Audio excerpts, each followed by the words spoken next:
Hello dear students, welcome to online classes for chemistry.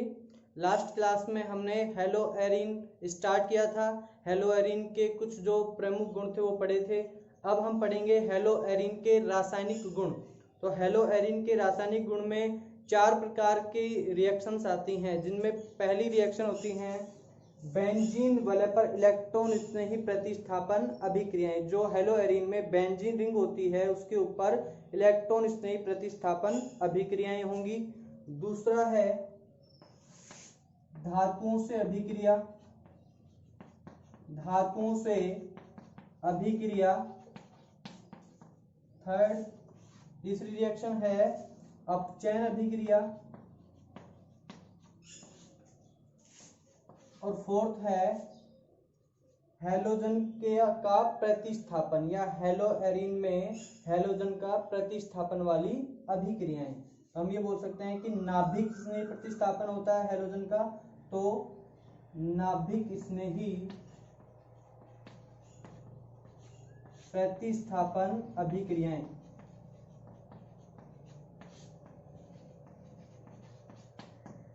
तो hello Erin के रासायनिक गुण में हम 4 प्रकार की रिएक्शंस पढ़ेंगे। बेंजीन वलय पर इलेक्ट्रॉन स्नेही प्रतिस्थापन अभिक्रियाएं, धातुओं से अभिक्रिया, अपचयन अभिक्रियाएं और नाभिक स्नेही प्रतिस्थापन अभिक्रियाएं। अब अपना फर्स्ट जो टॉपिक है वो है बेंजीन वलय पर इलेक्ट्रॉन स्नेही प्रतिस्थापन अभिक्रियाएं। तो बेंजीन वलय पर इलेक्ट्रॉन स्नेही प्रतिस्थापन अभिक्रियाएं किस प्रकार होंगी, तो उसके लिए हम देखते हैं पहले इसकी रेजोनेटिव स्ट्रक्चर हेलो एरिन के लिए। तो बेंजीन रिंग कुछ इस प्रकार से मान लो, एग्जांपल हमने लिया क्लोरोबेंजीन। क्लोरोबेंजीन का एग्जांपल लें तो क्लोरोबेंजीन के पास क्लोरीन के पास जो है वो 3 लोन पेयर हैं और उसके अलावा उसने एक इलेक्ट्रॉन से सिग्मा बॉन्ड बना रखा है, यानी इसने अपना अष्टक पूर्ण कर रखा है। तो अब क्लोरीन के जो 2 इलेक्ट्रॉन हैं वो रेजोनेंस करेंगे, अनुनाद में जाएंगे, तो आगे पाई इलेक्ट्रॉन चलेंगे। अनुनादी स्ट्रक्चर 11वीं क्लास में आपने अच्छे से पढ़ी हुई है। तो इसकी सभी अनुनादी संरचनाएं लिखते हैं। तो जब इसकी सभी अनुनादी संरचनाएं लिखते हैं तो यहाँ केवल ऑर्थो और पैरा पोजीशन पर इलेक्ट्रॉन घनत्व बढ़ता है, यानी माइनस चार्ज आता है। तो ऑर्थो और पैरा पोजीशन पे माइनस चार्ज आएगा। सभी रेजोनेटिव स्ट्रक्चर लिखेंगे तो इस प्रकार से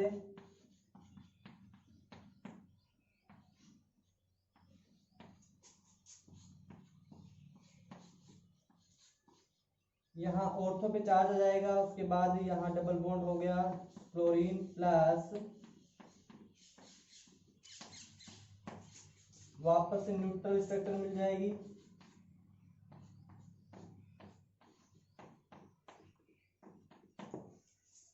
तो ये सभी क्लोरोबेंजीन की अनुनादी संरचनाएं हैं। अब क्लोरोबेंजीन की अनुनादी संरचनाओं को अच्छे से देखने पर पता चलता है कि बेंजीन वलय पर इलेक्ट्रॉन घनत्व बढ़ता है, क्योंकि क्लोरीन का बेंजीन वलय पर प्लस आर प्रभाव है। अब क्लोरीन का बेंजीन वलय पर प्लस आर प्रभाव है तो बेंजीन वलय में इलेक्ट्रॉन घनत्व बढ़ेगा, और जब बढ़ता है तो केवल ऑर्थो और पैरा पोजीशन पर इलेक्ट्रॉन घनत्व बढ़ता है। ऑर्थो और पैरा पोजीशन पर इलेक्ट्रॉन घनत्व बढ़ेगा तो माइनस चार्ज आ गया ऑर्थो और पैरा पोजीशन पे। ये दोनों पोजीशन ऑर्थो पोजीशन हो गई, ये पैरा पोजीशन है, ये मेटा होती है दोनों, सबको पता है। अब ऑर्थो और पैरा पोजीशन पे इलेक्ट्रॉन घनत्व बढ़ रहा है तो आने वाला इलेक्ट्रोफाइल, इलेक्ट्रॉन की कमी रखने वाला है, वो ज्यादा से ज्यादा इलेक्ट्रॉन वाली जगह पर जुड़ेगा, यानी वहां जुड़ेगा जहां इलेक्ट्रॉन घनत्व अधिकतम हो। तो अधिकतम इलेक्ट्रॉन घनत्व कहाँ मिल रहा है, ऑर्थो और पैरा पोजीशन पे। तो ऑर्थो और पैरा पोजीशन पे ही इलेक्ट्रोफाइल जो है वो अटैक करेगा या जुड़ेगा। तो हम याद रखें कि बेंजीन वलय पर इलेक्ट्रॉन स्नेह प्रतिस्थापन अभिक्रियाओं में क्लोरीन का प्लस आर प्रभाव बेंजीन रिंग पर है। इस कारण बेंजीन रिंग में ऑर्थो और पैरा पोजीशन पर इलेक्ट्रॉन घनत्व बढ़ जाता है, जिससे आने वाला इलेक्ट्रोफाइल केवल ऑर्थो और पैरा पोजीशन पर जुड़ता है। क्योंकि हमने पढ़ा हुआ है पहले कि chemical reaction is proportional two electron density difference. Electron density का डिफरेंस आपस में जितना ज्यादा होगा केमिकल रिएक्शन उतनी फास्ट होगी। तो किसी पॉजिटिव को अधिक डिफरेंस के लिए क्या चाहिए, नेगेटिव की चाहिए, क्योंकि इन दोनों के बीच का डिफरेंस अधिकतम होता है। तो इनके बीच का डिफरेंस अधिकतम होगा तो बीच की रिएक्शन भी क्या होगी, फास्ट होगी। तो ये किसी न्यूट्रल पोजीशन पे ना जुड़ करके नेगेटिव पोजीशन पे जुड़ता है। अब देखो यहाँ ये तो अपना कॉमन एग्जांपल था, कॉमन एग्जांपल में हमने पढ़ लिया कि ये रेजोनेटिंग स्ट्रक्चर होगी। अब रेजोनेटिंग स्ट्रक्चर्स के बाद में हम एग्जांपल पढ़ते हैं कि कैसे कौन कौन सी रिएक्शन होंगी। एग्जांपल में देखो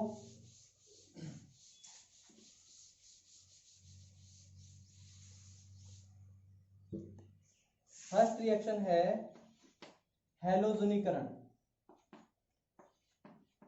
हैलोजनीकरण याद करने के लिए टिक बताई थी, नाम के पीछे करण आ रहा है यानी कौन जुड़ेगा, हैलोजन जुड़ेगा। तो हैलोजन जुड़ना है इसमें।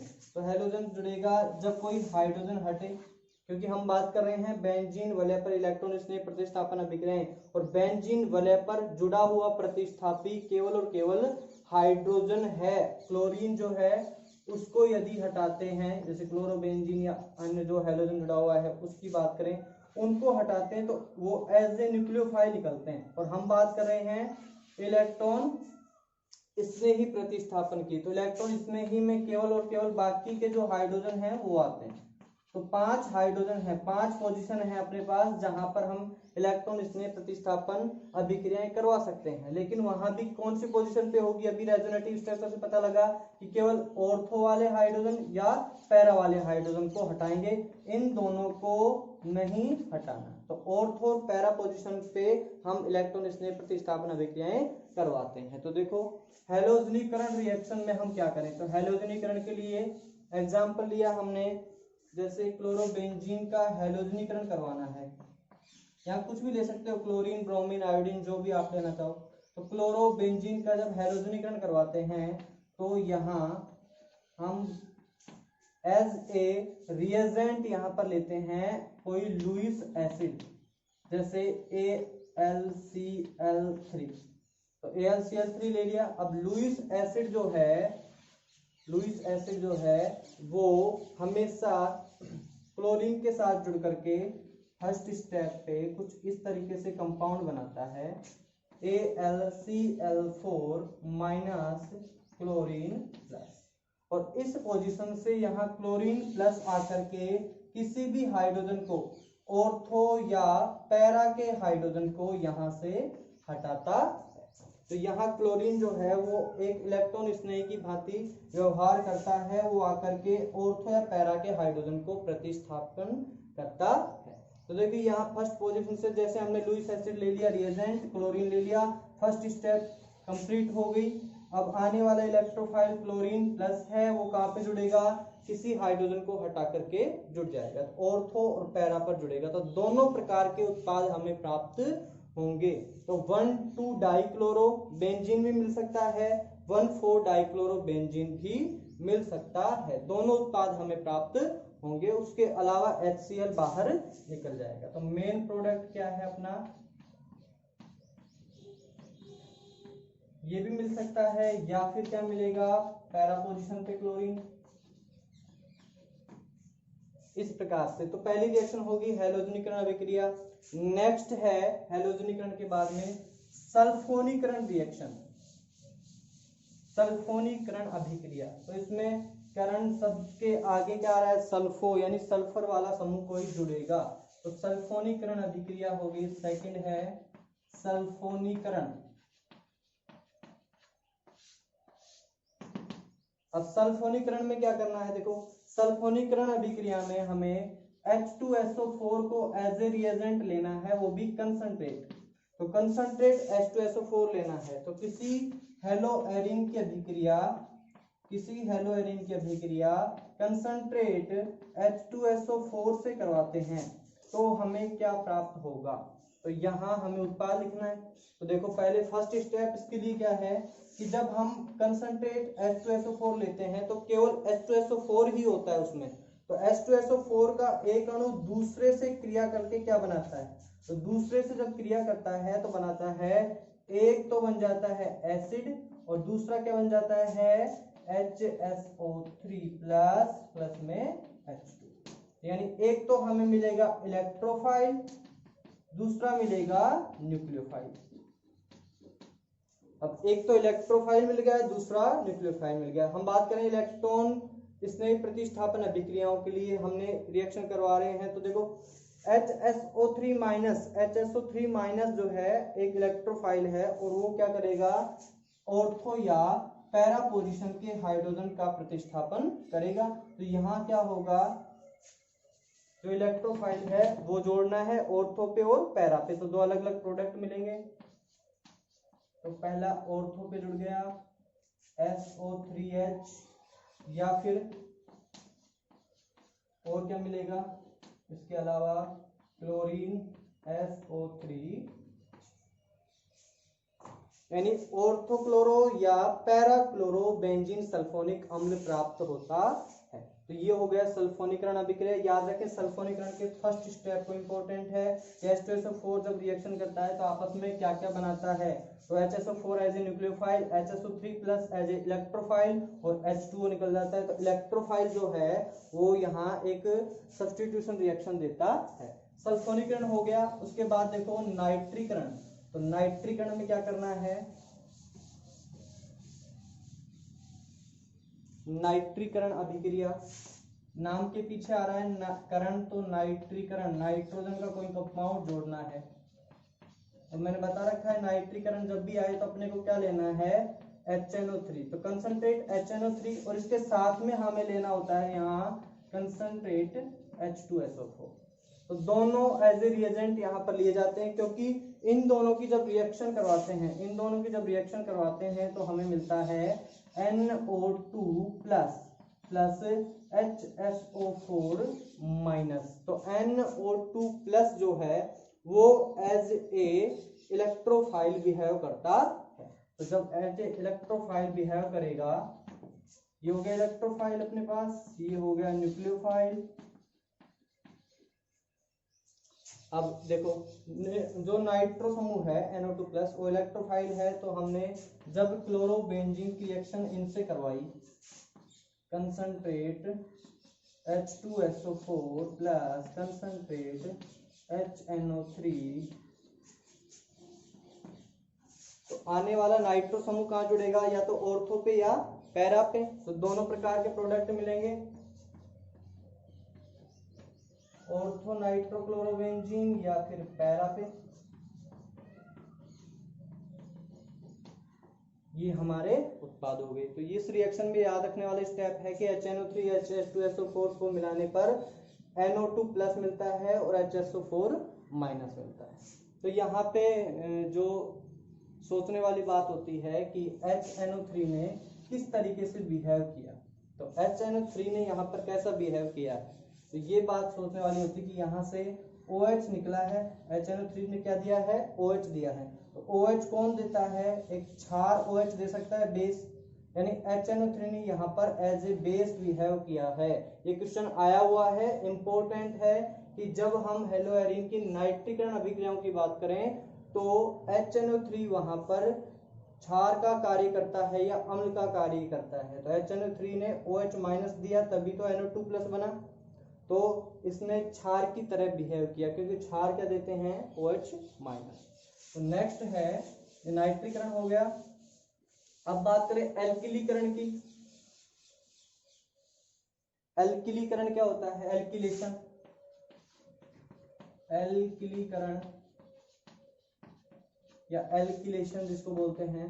तो एल्किलीकरण का मतलब क्या है, एल्किल समूह जोड़ना है। तो एल्किल समूह जोड़ना है अपने को रिएक्शन में, तो यहाँ हम किसी क्लोरोबेंजीन की रिएक्शन यदि किसी एल्किल हैलाइड से करवाएं, एल्किल हैलाइड से करवाएं, और एल्किल हैलाइड के अलावा हम यहाँ पर एज ए रिएजेंट लेते हैं कोई FeCl3 भी ले सकते हैं और AlCl3 भी ले सकते हैं। इसको याद रखें कि रिएजेंट क्या ले रहे हैं, तो FeCl3 या AlCl3 लेते हैं और RX के साथ में रिएक्शन करवाते हैं। तो RX के साथ में रिएक्शन करवाते हैं। देखो ये है लुईस एसिड, लास्ट क्लास में बताया था, थोड़ा दिमाग यूज करो, लास्ट क्लास का जो पढ़ा हुआ है उसको। लुईस एसिड है AlCl3, इसको हमने पहले एल्किल हैलाइड के साथ में लिया, तो जब लुईस एसिड को किसी कार्बनिक कंपाउंड पे डालते हैं, तो मैंने बताया था कि किसी कार्बनिक कंपाउंड पे, कार्बनिक यौगिक पे लुईस एसिड डालेंगे तो हमें हमेशा कार्बन धनायन, कार्ब कैटायन प्राप्त होता। यदि बेस डालते हैं तो कार्ब ऋणायन प्राप्त होता है। तो यहाँ क्या डाल रहे हैं, लुईस एसिड, तो क्या मिलेगा, कार्ब धनायन यानी R+ हमें मिलेगा। और R+ क्या होगा, इलेक्ट्रोफाइल, और इलेक्ट्रोफाइल की ही प्रतिस्थापन अभिक्रियाएं अपने को करवानी है। तो यहाँ R+ जुड़ जाएगा ऑर्थो या पैरा पोजीशन पे, तो एल्किलीकरण हो जाएगा। तो क्या बनेगा,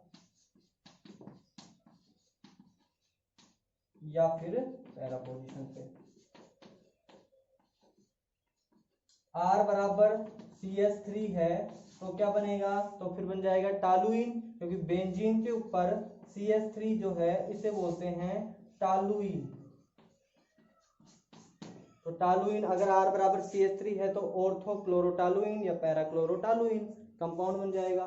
नेक्स्ट है एल्किलेशन, ये एल्किलीकरण तो हो गया, सॉरी एसिलेशन। नेक्स्ट है एसिलीकरण या एसिलेशन,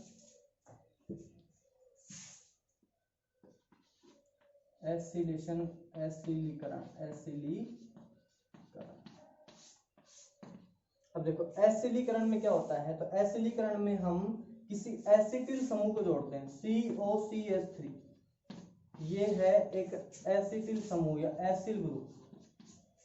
तो एसिल ग्रुप है, तो एसिल ग्रुप के साथ हैलोजन है तो एसिटिल हैलाइड हो गया।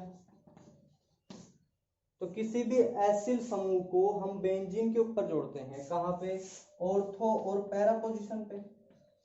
तो क्लोरोबेंजीन के साथ में हमने लिया CH3COCl, तो जब ये होगा अपने पास, तो यहाँ से जो बॉन्ड टूटेगा उसके बाद क्लोरीन माइनस और यहाँ पे प्लस, तो COCH3 समूह एज ए इलेक्ट्रोफाइल बिहेव करेगा और कहाँ जुड़ेगा, ऑर्थो या पैरा पोजीशन पे।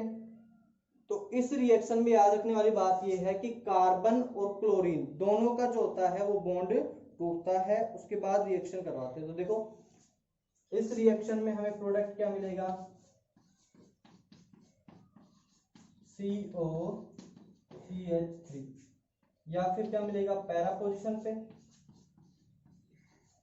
COCH, नाम क्या हो जाएगा, ऑर्थो क्लोरो एसिटोफिनोन, ऑर्थोक्लोरो एसिटोफिनोन। तो नॉन लगाना है, नोल नहीं लगाना, एसिटोफिनोन। तो फिनोन का मतलब है ऑन समूह, ऑन का अर्थ होता है कीटोन से, कीटोन क्या है, C डबल बॉन्ड O समूह जिसके दोनों तरफ क्या हो, कार्बन की श्रृंखला, वो कीटोन होता है। तो ये आप कर लोगे नामकरण। तो इस रिएक्शन में एसिलीकरण अभिक्रिया में किसी एसिल समूह को जोड़ना होता है, तो एसिटिल हैलाइड यहाँ पे लेते हैं, और एसिटिल हैलाइड की रिएक्शन जब करवाते हैं तो HCl तो बाहर निकल जाएगा हाइड्रोजन के साथ, और ये एज ए इलेक्ट्रोफाइल बिहेव करता है जो ऑर्थो या पैरा पोजीशन पे जुड़ता है। तो इन रिएक्शंस को देख लो अच्छे से। अब हम पढ़ते हैं नेक्स्ट, एक क्वेश्चन आता है इसमें, देखो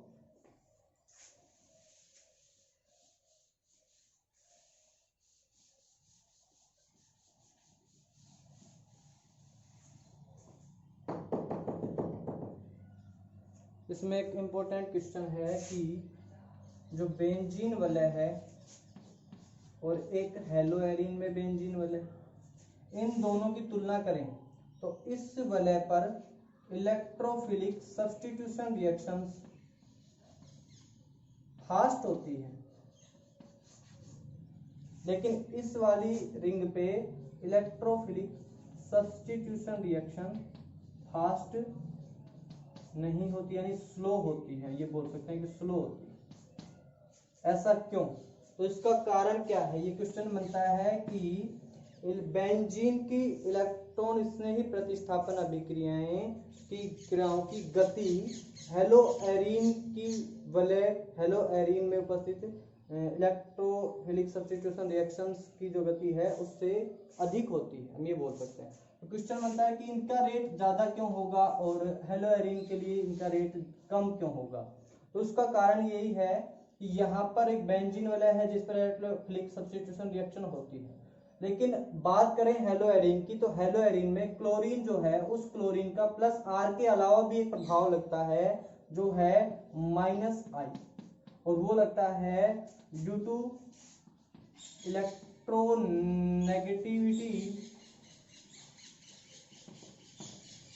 difference, due to electronegativity difference between carbon and chlorine. अब देखो कार्बन और क्लोरीन के बीच की विद्युत दृढ़ता का जो अंतर है उसके कारण कौन सा प्रभाव है, माइनस आई प्रभाव। और जब माइनस आई प्रभाव है तो इलेक्ट्रॉन की कमी होगी रिंग में, तो इलेक्ट्रॉन की कमी होगी, यानी इलेक्ट्रॉनों को कौन खींच रहा है, क्लोरीन, तो क्लोरीन इलेक्ट्रॉनों को खींचेगा तो इलेक्ट्रॉन की कमी हो जाएगी रिंग में।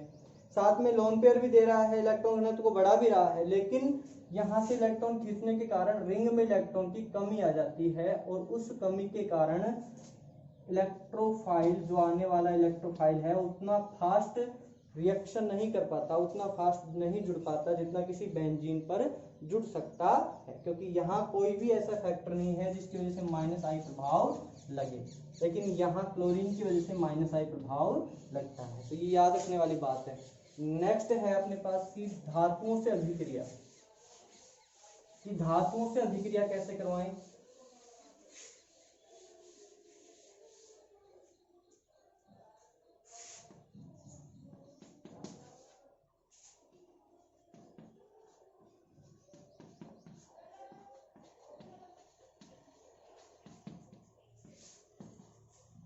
अब देखो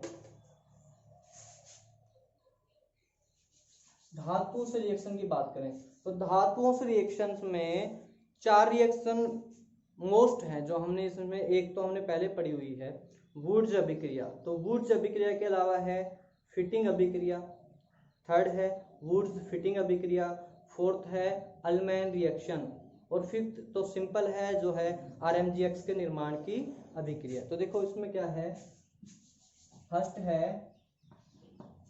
वुड्स अभिक्रिया।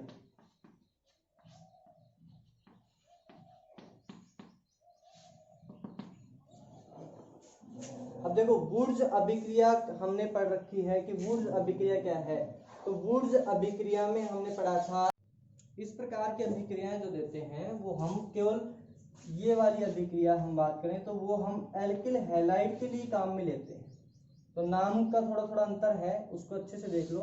वुड्स अभिक्रियाएं केवल एल्किल हैलाइड के लिए लेते हैं जिसमें हम 2 एल्किल हैलाइड्स को आपस में जोड़ करके एक एल्केन बनाते हैं सोडियम और ईथर की उपस्थिति में। सेकंड है फिटिंग अभिक्रिया, फिटिंग अभिक्रिया। अब जिस प्रकार से हमने वुड्स अभिक्रिया में केवल एल्किल हैलाइड के 2 अणु लिए थे और उससे एल्केन बनाया, बिल्कुल वैसे ही फिटिंग अभिक्रिया में हम क्या करते हैं 2 हेलोएरिन लेते हैं, और 2 हेलोएरिन की अभिक्रिया वही सोडियम और शुष्क ईथर की उपस्थिति में, ड्राई ईथर की उपस्थिति में करवाते हैं, और इससे हमें क्या मिलेगा, हेलोजन बाहर निकल जाएंगे, Ar प्लस Ar, 2 एरोमेटिक वाले आपस में जुड़ी हुई मिलेगी। तो नाम का थोड़ा थोड़ा अंतर है, वुड्स अभिक्रिया में हमें हेलोएरिन नहीं लेना, वुड्स अभिक्रिया में केवल और केवल 2 एल्किल हैलाइड की रिएक्शन करवाते हैं जिससे एल्केन प्राप्त होता है, लेकिन फिटिंग रिएक्शन में हेलोएरिन के 2 अणु लेते हैं सोडियम शुष्क ईथर की उपस्थिति में, तो हमें 2 एरोमेटिक वाले आपस में जुड़ी हुई मिलती हैं, यानी बाइफेनिल कंपाउंड मिलता है। नेक्स्ट है इसी से थोड़ा सा निकाली हुई रिएक्शन है दोनों से, तो दोनों की एक संकरित रिएक्शन भी बोल सकते हो दोनों से, तो उसका नाम है Wurtz Fittig reaction, Wurtz Fittig reaction. अब वुड्स फिटिंग क्या है, तो वुड्स फिटिंग में एक तो ले एल्किल हैलाइड और फिटिंग यानी एक ले एरिल हैलाइड, तो alkyl halide plus aryl halide इन दोनों की रिएक्शन करवा दें शुष्क ईथर सोडियम की उपस्थिति में, तो हमें क्या मिल जाएगा Ar, और यानी किसी एरोमेटिक वलय के ऊपर हमें क्या प्राप्त करना है, एल्किल समूह, तो हमें कौन सी रिएक्शन करवानी है, वुड्स फिटिंग रिएक्शन। तो वुड्स रिएक्शन में 2 एल्किल हैलाइड लेते हैं, एल्केन बनाते हैं, फिटिंग रिएक्शन में 2 एरिल हैलाइड लेते हैं और 2 एरोमेटिक वलय आपस में जुड़ती हैं। लेकिन इन दोनों की फिक्स बीच वाली रिएक्शन है वुड्स फिटिंग रिएक्शन, दोनों का नाम आ गया। तो वुड्स से एक रिएक्टेंट उठा लिया, फिटिंग से एक रिएक्टेंट उठा लिया और दोनों की रिएक्शन आपस में करवाते हैं तो क्या बनेगा, NaX बाहर निकल जाएंगे दो अणु और मिल जाएगा ArR, यानी एक एरोमेटिक वलय के साथ में एल्किल समूह जुड़ा हुआ मिलेगा। तो इस प्रकार की रिएक्शन होती है। उसके अलावा देखो इनको थोड़ा थोड़ा एक बार अच्छे से देखते हैं। वुड्स तो हमने पढ़ी ली थी। फिटिंग अभिक्रिया, तो फिटिंग अभिक्रिया में हम क्या कर रहे हैं, किसी एरोमेटिक वलय बेंजीन, अब बेंजीन की रिएक्शन करवाते हैं। बेंजीन के साथ में सोडियम है प्लस किससे बेंजीन है, हेलोएरिन के साथ में, और साथ में अपने एक लेते हैं शुष्क ईथर, ड्राई ईथर लेते हैं। तो अब क्या मिलेगा, 2NaX को बाहर निकाल दें, दोनों बेंजीन रिंग को आपस में जोड़ दें तो क्या प्रोडक्ट मिलेगा, तो प्रोडक्ट मिलेगा बेंजीन रिंग जो है वो आपस में जुड़ जाएंगी सिग्मा बॉन्ड के द्वारा। तो इसे बोलते हैं बाईफेनिल, बाईफेनिल। तो बाईफेनिल हमें प्राप्त होता है। नेक्स्ट है वुड्स फिटिंग, नाम चेंज कर दें कि वुड्स फिटिंग क्या है। तो देखो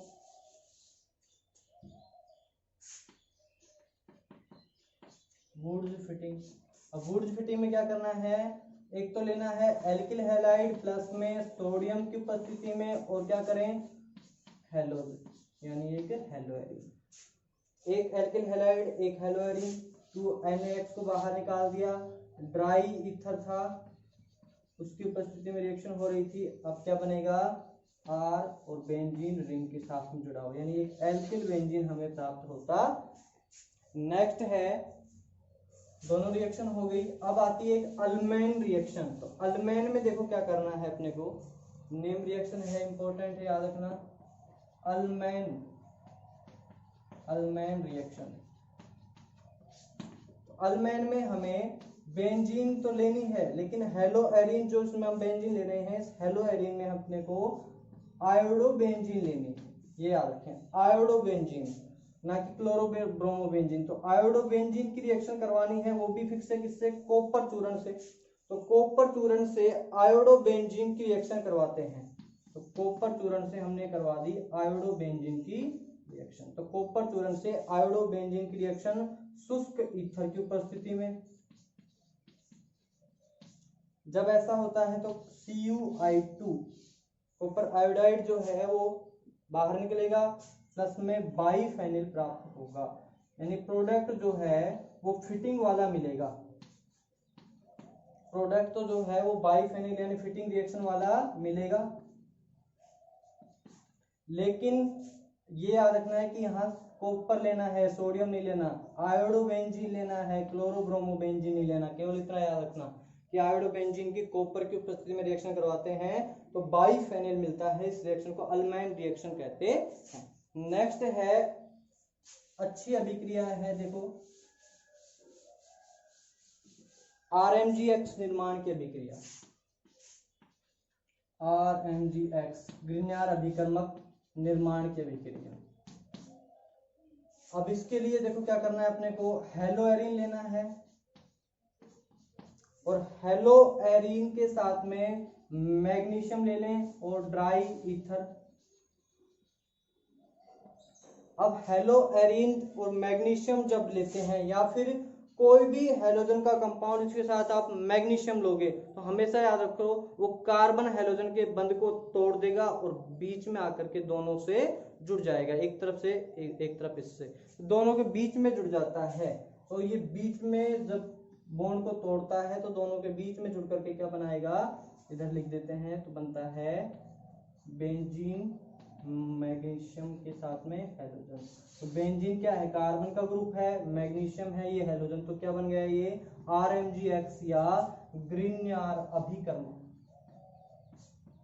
विशेषता आप सबको पता है कि इस अभिकर्मक के टूटने पर हमेशा बेंजीन माइनस ही प्राप्त होगा, यानी जब ये टूटेगा तो बेंजीन के ऊपर माइनस चार्ज मिलेगा, मैग्नीशियम +2 मिलेगा, हेलोजन माइनस मिलेगा। क्लियर? ये अपनी रिएक्शन थी धातुओं के साथ में अभिक्रिया।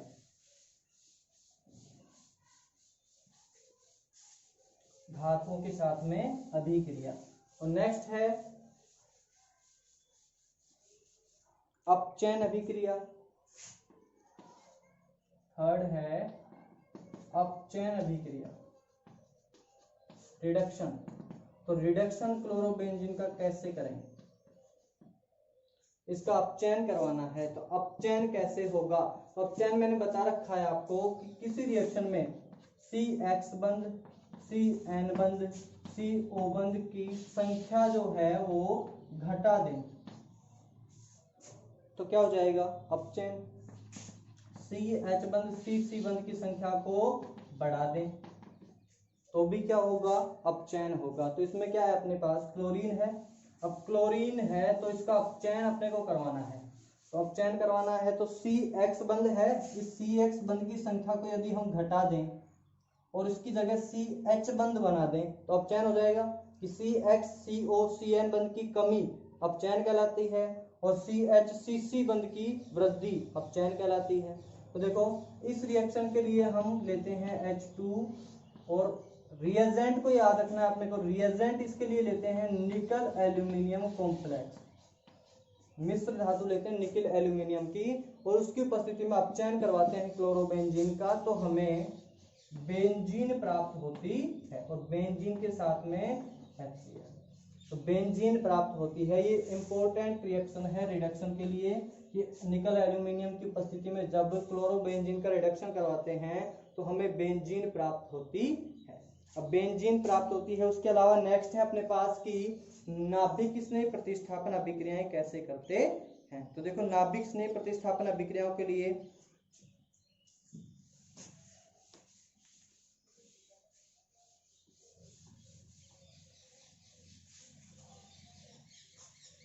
नाभिक स्नेही प्रतिस्थापन अभिक्रियाएं, थर्ड है, फोर्थ है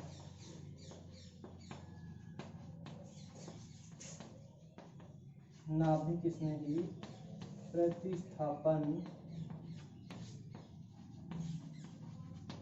अभिक्रिया। अब नाभिक स्नेही प्रतिस्थापन अभिक्रियाएं कब देंगी? जब हैलोजन हटेगा। देखो सिंपल सी बात है कि जब हेलो एरिन से हैलोजन माइनस के रूप में निकलेगा, हैलाइड निकलेगा, तभी आने वाला जुड़ेगा, क्योंकि जब ये X माइनस के रूप में निकलेगा तब कार्बन पे प्लस आएगा, तो तब आने वाला न्यूक्लियोफाइल यहाँ जुड़ सकता है। ऐसा हो सकता है क्योंकि हैलोजन माइनस निकलेगा तब ये जुड़ेगा, तो ये अपनी अभिक्रिया हो गई कि माइनस निकल रहा है और माइनस वाला समूह आ रहा है, इलेक्ट्रॉन की अधिकता वाला निकल रहा है, इलेक्ट्रॉन की अधिकता वाला ही आ रहा है, तो नाम दे दिया नाभिक स्नेही प्रतिस्थापन अभिक्रिया। अब क्या बात है इसमें देखने की कि ये रिएक्शंस जो होती हैं वो नॉर्मल टेम्परेचर पे नहीं होती, सामान्य ताप पर ये रिएक्शन नहीं होती। क्यों नहीं होती? क्योंकि हेलो एरीन जो है उसकी अनुनादी संरचनाओं में हैलोजन और कार्बन के बीच में एक पार्शियल डबल बॉन्ड कैरेक्टर होता है, आंशिक द्विबंध गुण, यानी CX बंध में आंशिक द्विबंध का गुण होता है।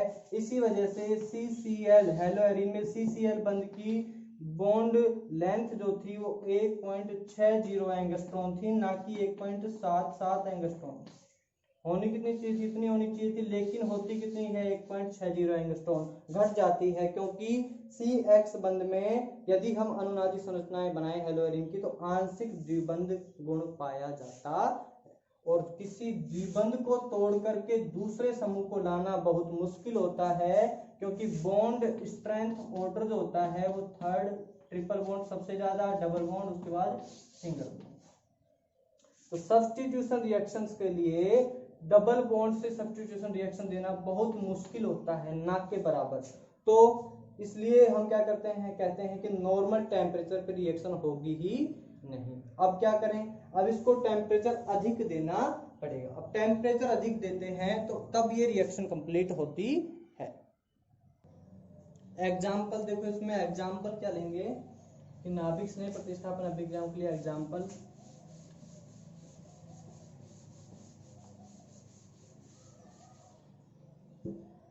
एग्जाम्पल जैसे हमने लिया, फर्स्ट है रिएक्शन करवाते हैं बेंजीन क्लोरोबेंजीन की रिएक्शन करवाते हैं किसी कॉपर साइनाइड से। तो यहाँ पे दो अणु लेते हैं, कॉपर साइनाइड की जब रिएक्शन करवाते हैं तो हमें मिलता है बेंजीन साइनाइड। तो क्योंकि कॉपर साइनाइड से हमें साइनाइड माइनस मिलता है, कॉपर प्लस था, तो ये एज ए न्यूक्लियोफाइल बिहेव करता है जो क्लोरीन का प्रतिस्थापन करता है। अब क्लोरीन का प्रतिस्थापन करेगा तो हमें क्लोरोबेंजीन की जगह साइनाइड वाला कंपाउंड मिलेगा। उसके अलावा क्या मिलेगा, CuCl2। अब ये रिएक्शन नॉर्मल टेम्परेचर पे नहीं होती, ये इसके लिए कम से कम टेम्परेचर चाहिए कि कितने टेम्परेचर पर ये रिएक्शन होती है, तो ये 475 केल्विन टेम्परेचर पर जाकर के रिएक्शन कंप्लीट होती है। नेक्स्ट है, इसीलिए एग्जांपल नेक्स्ट है क्लोरोबेंजीन की रिएक्शन यदि हम NaOH से करवाएं, क्षार से, तो ये रिएक्शन 675 केल्विन टेम्परेचर पे होती है।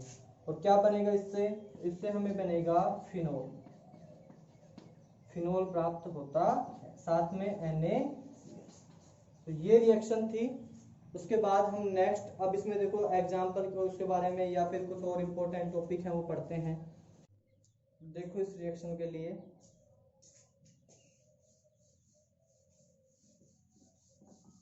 बहुत ज्यादा टेम्परेचर देना पड़ता है, तो ज्यादा टेम्परेचर में देखो क्या करते हैं,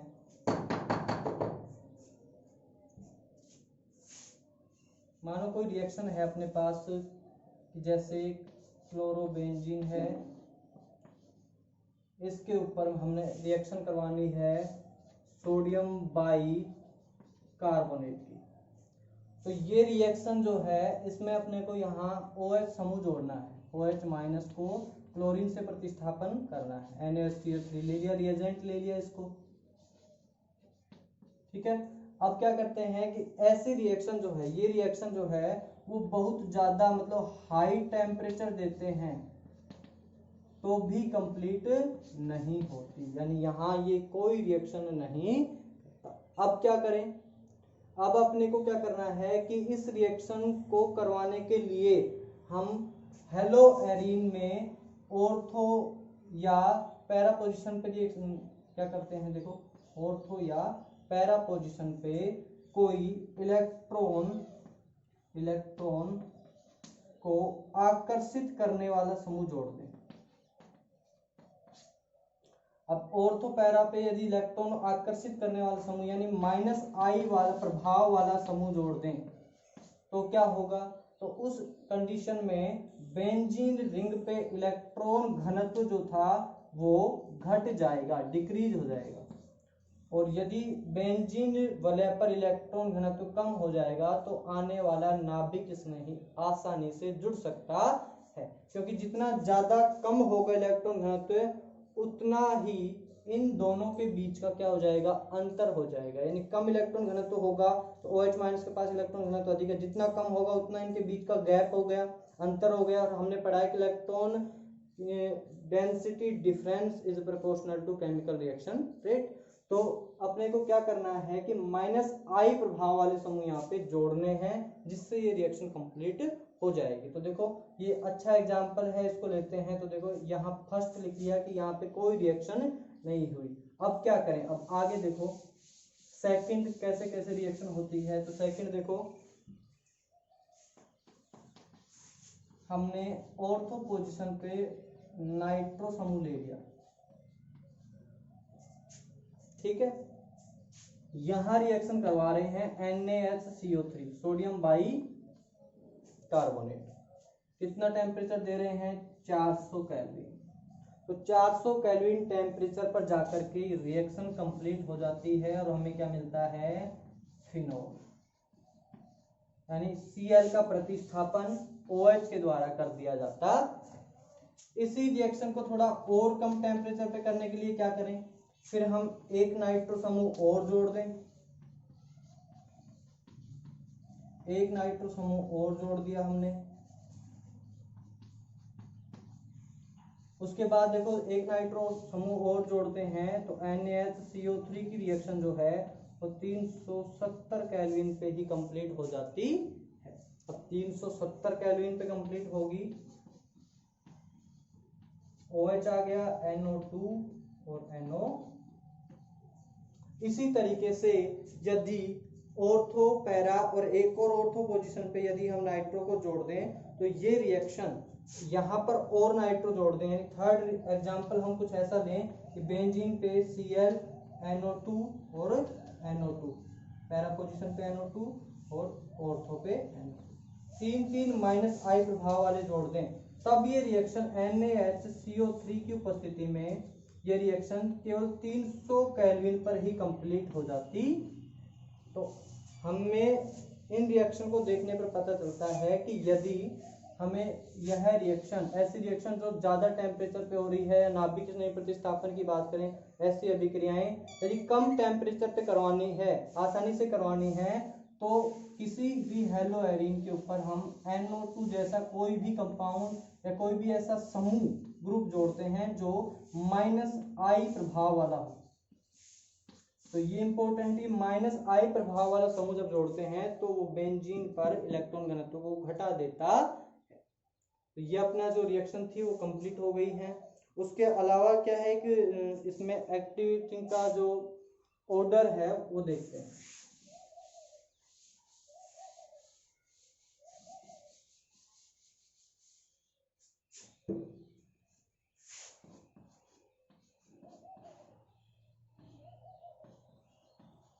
CH2X है,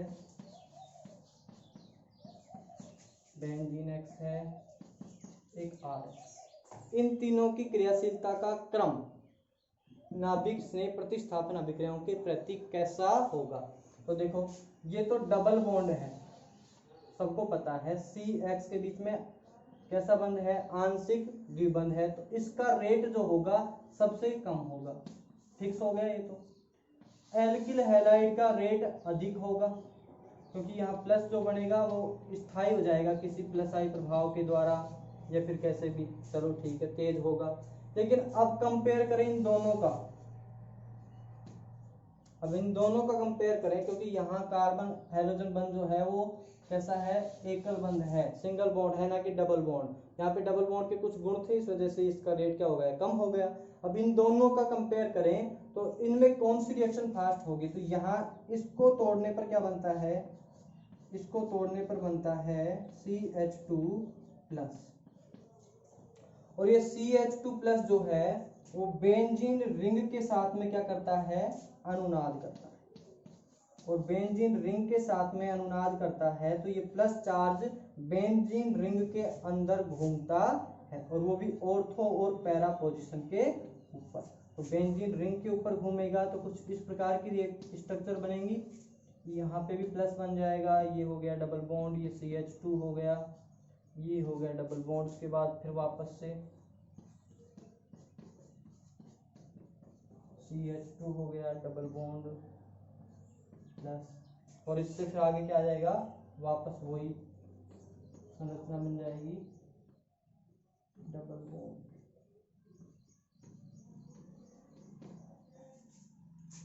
यदि यह कंपाउंड लें तो X निकलने के बाद में CH2+ जो बनता है उसकी रेजोनेटिंग स्ट्रक्चर्स देखते हैं तो वो इलेक्ट्रॉन की कमी जो है, वो इलेक्ट्रॉन की कमी सभी एटम के ऊपर बांटी जाती बराबर, यानी सब स्ट्रक्चर में एक एक एटम के ऊपर वो इलेक्ट्रॉन की कमी आती है या प्लस चार्ज आता है, इसलिए उसकी स्टेबिलिटी जो होती है वो बढ़ जाती है। और स्टेबिलिटी बढ़ जाती है तो रेट ऑफ रिएक्शन भी इसकी क्या हो जाएगी?